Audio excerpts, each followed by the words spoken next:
Bismillahirrahmanirrahim. Assalamualaikum warahmatullahi wabarakatuh.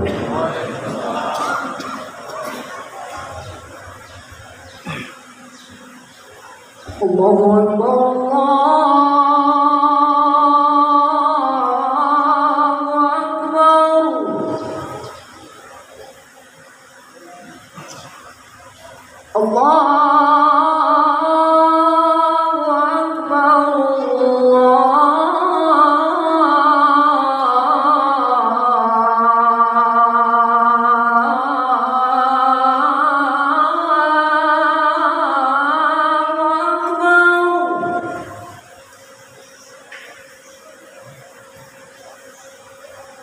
أشهد أن لا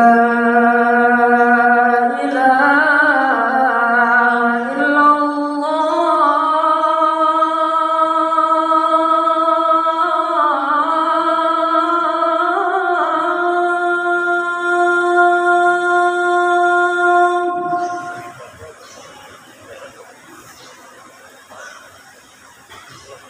أشهد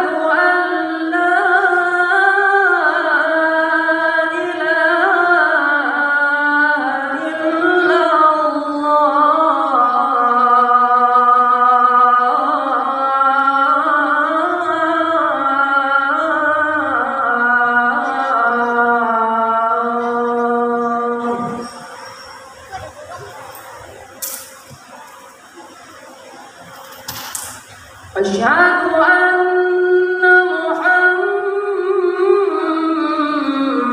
رسول الله.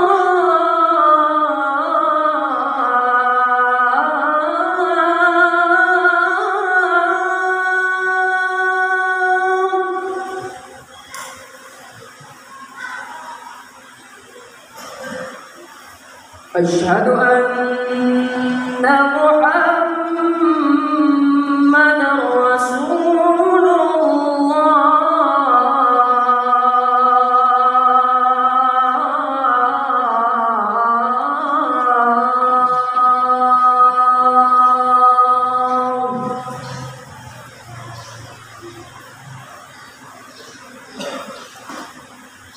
حي على الصلاة.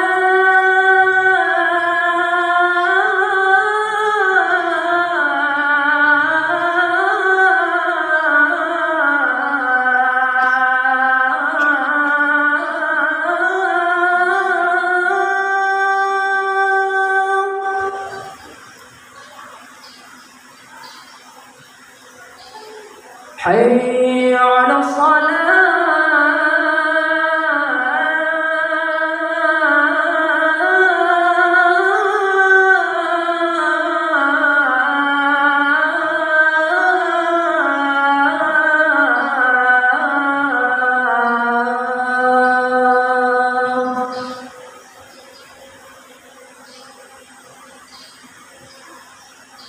حي على الفلاح.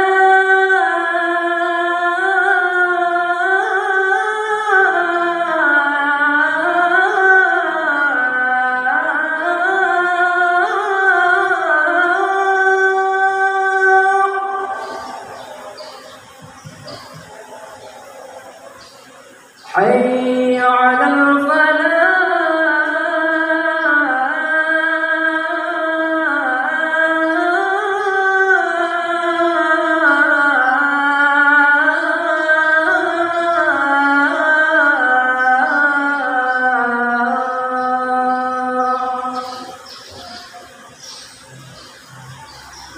الله أكبر.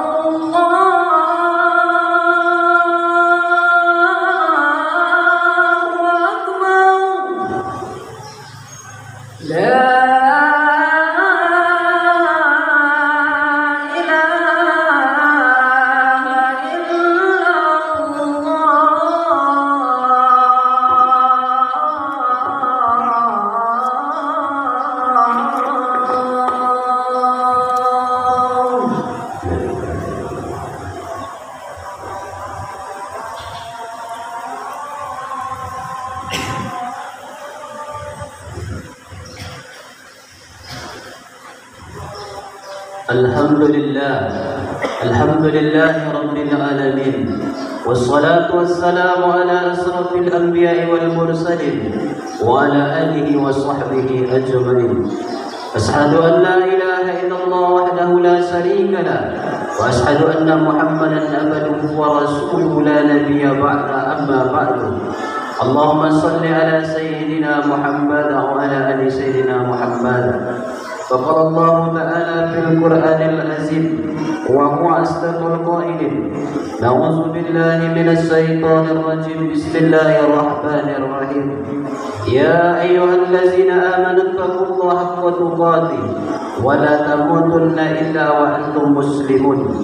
فقال الله تعالى في القرآن العظيم: أعوذ بالله من الشيطان الرجيم. بسم الله الرحمن الرحيم. قد أفلح من زكاها وقد خاب من دساها. فيا عباد الله، أوصيكم ونفسي بتقوى الله وطاعته فقد فاز المتقون. Hadirin jamaah Jumat yang dirahmati Allah Subhanahu wa taala. Saat ini kita berada di tempat yang paling baik.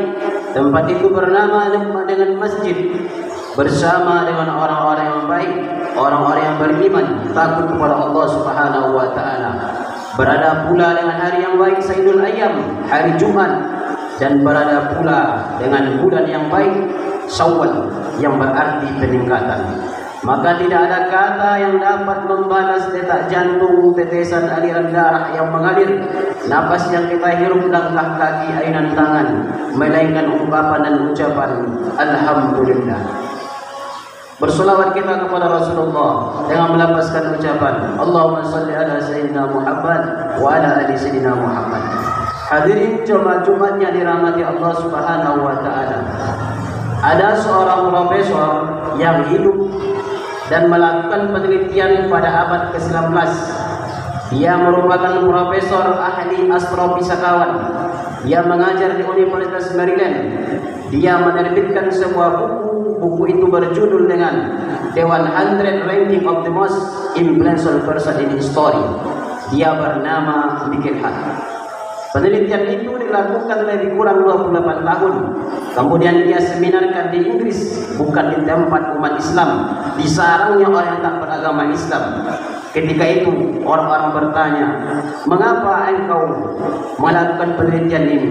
Saya melakukan penelitian ini ialah membuat 100 tokoh yang berpengaruh di atas dunia sampai dunia ini hancur binasa. Dan dia saya tempatkan tokoh yang paling mulia dalam sejarah. Ia bernama Nabi Muhammad Sallallahu Alaihi Wasallam. Kemudian para intelektual London pun heran, mengapa engkau memilih Nabi Muhammad Sallallahu Alaihi Wasallam? Nabi Muhammad Sallallahu Alaihi Wasallam itu membawa agama. Agama itu adalah rahmatan lil alamin. Kemudian Nabi Muhammad itu membawa agama, pondasinya ada 5. Yang pertama bersyahadat, sholat, zakat, puasa, dan haji. Kemudian tak lama daripada itu lahir pula seorang tokoh intelektual. Dia bernama dengan Profesor Dr. Hamka. Ketika itu melakukan seminar di England, bukan di England tapi di Belanda, melakukan seminar. Ketika itu dihadiri oleh intelektual, orang-orang yang tidak beragama Islam. Dia profesor juga. Hamka, apa sebenarnya agama Islam itu? Masa maaf bicara, ada pula dalam agama Islam itu 1 hari menahan lebih kurang 13 jam. 13 jam menahan makan, menahan minum. Maaf, ada hak azazi manusia yang wajib dilakukan oleh seorang suami istri, boleh melakukan hubungan biologis. Agama engkau itu Hamka melarangnya. Ada apa sebenarnya Hamka? Maka ketika itu Buya Hamka menjawab dengan bahasa yang santun. Agama Islam itu adalah agama rahmatil alamin. Agama Islam itu membuat puasa. Puasa itu ketika seorang hamba itu berpuasa, ia akan bisa mengalahkan hawa nafsunya. Hawa nafsunya menjadi kopral. Kemudian dia menjadi jenderal. Hawa nafsunya menjadi rakyat jelata. Masyarakat biasa sedangkan ia menjadi penguasa. Maka agama Islam itu membebaskan manusia dari perbudakan hawa nafsu. Hadirin jemaah Jumat yang dimuliakan Allah Subhanahu wa taala. Kita renungkan, maka kita termasuk hamba-hamba yang beruntung yang Allah lahirkan dalam keadaan Islam, dibesarkan dalam Islam, dan kita berdoa, ya Allah, matikan kami dalam keadaan Islam juga ya Allah. Hadirin jemaah Jumat yang dimuliakan Allah Subhanahu wa taala. Bulan Ramadan berlalu. Apa sebenarnya bulan Ramadan itu?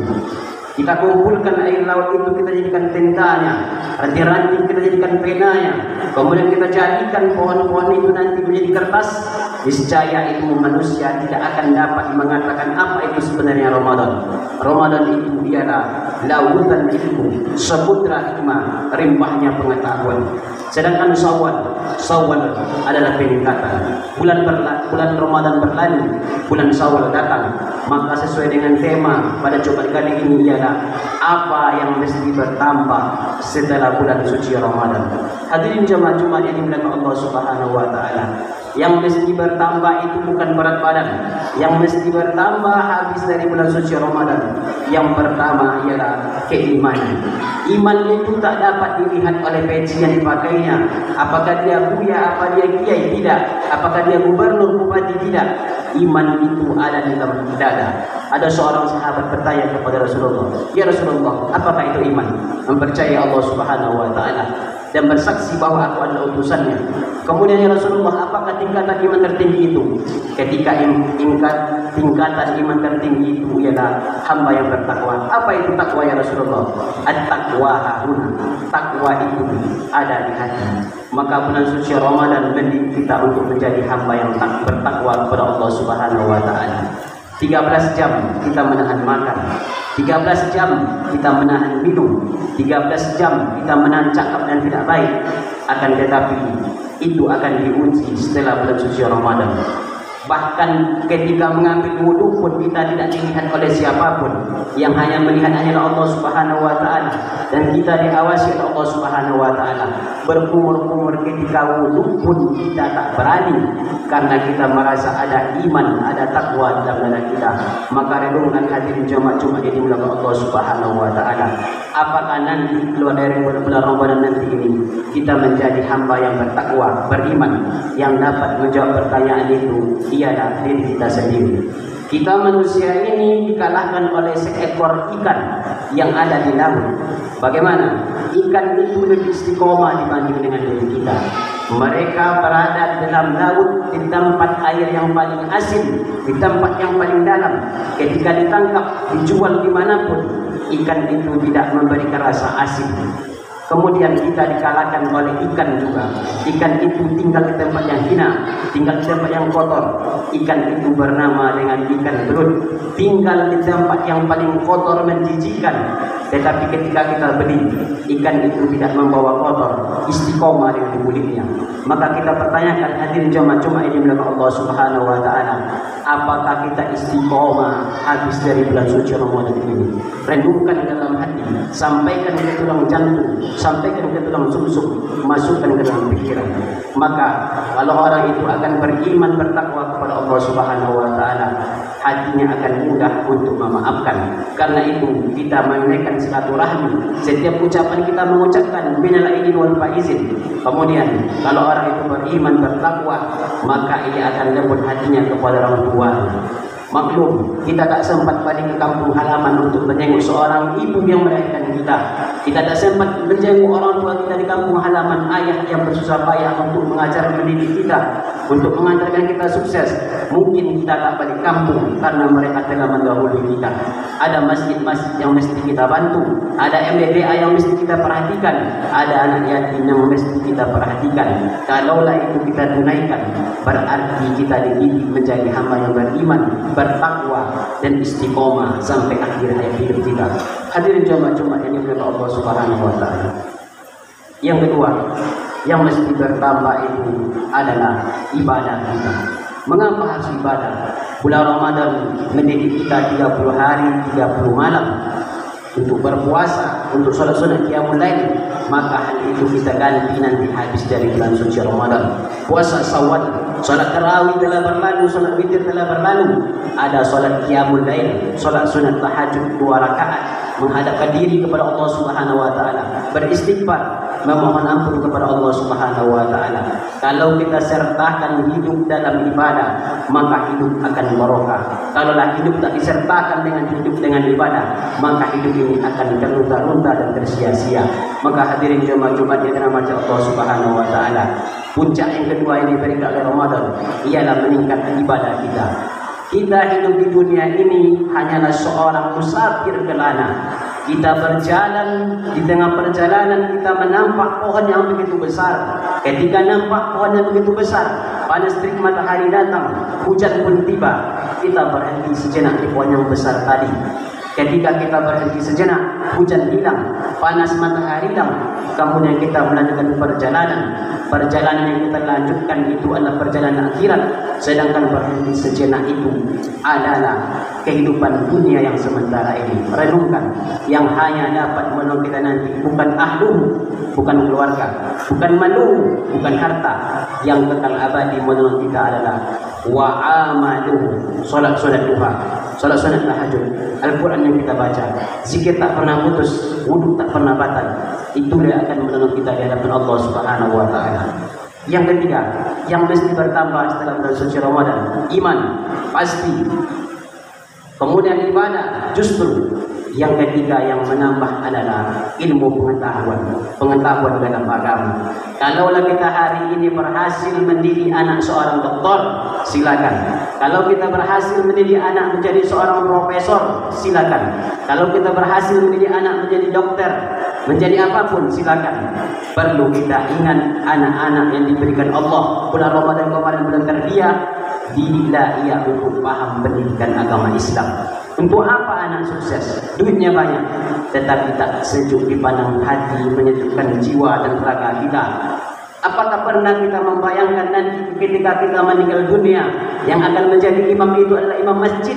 Bagus. Apakah nanti ketika kita meninggal dunia nanti kita seorang pejabat masyhur, yang menjadi imam itu adalah ulama? Bagus. Tetapi ada imam yang mesti kita tanam di dalam rumah kita, adalah amanah anak yang Allah berikan kepada kita. Siapakah dia, Pak Hatib? Dia adalah anak laki-laki yang Allah titipkan kepada kita. Masukkan dia ke pondok pesantren, pahamkan dia pendidikan Islam, pahamkan dia surah Al-Fatihah, pahamkan dia ucapan doa ibu bapa, Allahumma ighfirli dzunubi wa liwalidayya warhamhuma kama rabbayani shaghira. Ketika meninggal nanti dia akan berkata, wahai Pak Imam, wahai Pak Hatib, wahai Buya, wahai Kiai, tak usah engkau wahai Ustaz menjadi imam, biarlah saya yang akan menjadi imam ayah saya. Kenapa engkau menjadi imam? Dia adalah ayah saya yang darahnya mengalir dalam diri saya sampai saat ini. Maka renungkan hadir jamaah Jumat ini melalui Allah Subhanahu wa taala. Yang mesti meningkat iman, ibadah, yang mesti meningkat ilmu. Maka ingatlah anak-anak amanah yang dititipkan Allah. Cetak ia untuk paham agama Islam. Jadikan mereka penghabis Al-Quran. Semoga dia nanti menolong kita hidup dari dunia hingga akhirat. Kalaulah habis dari Ramadan meningkat itu berat badan biasa, tetapi yang lebih meningkat itu ialah iman, ibadah dan ilmu. Barakallahu li wa lakum bil Qur'anil karim wa nafa'ni wa iyyakum bima fihi minal ayati wa zikril hakim wa taqabbal minni ya minal innahu huwar ghafurur rahim.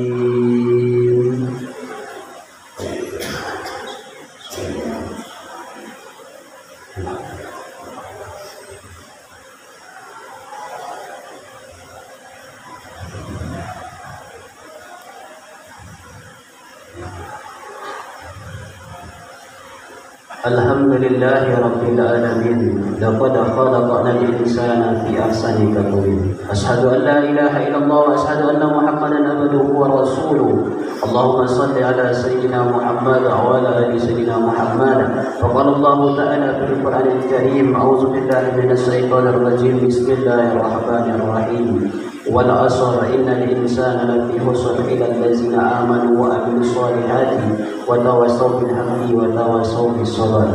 إن الله وملائكته يصلون على النبي يا أيها الذين آمنوا صلوا عليه وسلموا تسليما اللهم صل على سيدنا محمد وعلى آل سيدنا محمد كما صليت على سيدنا إبراهيم وعلى آل سيدنا إبراهيم وبارك على سيدنا محمد وعلى آل سيدنا محمد كما باركت على سيدنا إبراهيم وعلى سيدنا إبراهيم في العالمين إنك حميد مجيد اللهم اغفر للمسلمين والمسلمات والمؤمنين والمؤمنات الأحياء منهم والأموات إنك سميع قريب مجيب دعوة ويا قاضي الحاجات اللهم اغفر لنا ذنوبنا ولوالدينا وارحمهما كما ربيانا صغيرا ربنا ظلمنا أنفسنا وإن لم تغفر لنا وترحمنا لنكون من الخاسرين اللهم إنك علما نافعا ورزقا طيبا وأملا متقبلا اللهم دم لنا بحسن الخاتمة ربنا آتنا في الدنيا حسنة وفي الآخرة حسنة وقنا عذاب النار والحمد لله رب العالمين عباد الله إن الله يأمر بالعدل والإحسان وإيتاء ذي القربى وينهى عن الفحشاء والمنكر والبغي يعظكم لعلكم تذكرون ولذكر الله أكبر أقيموا الصلاة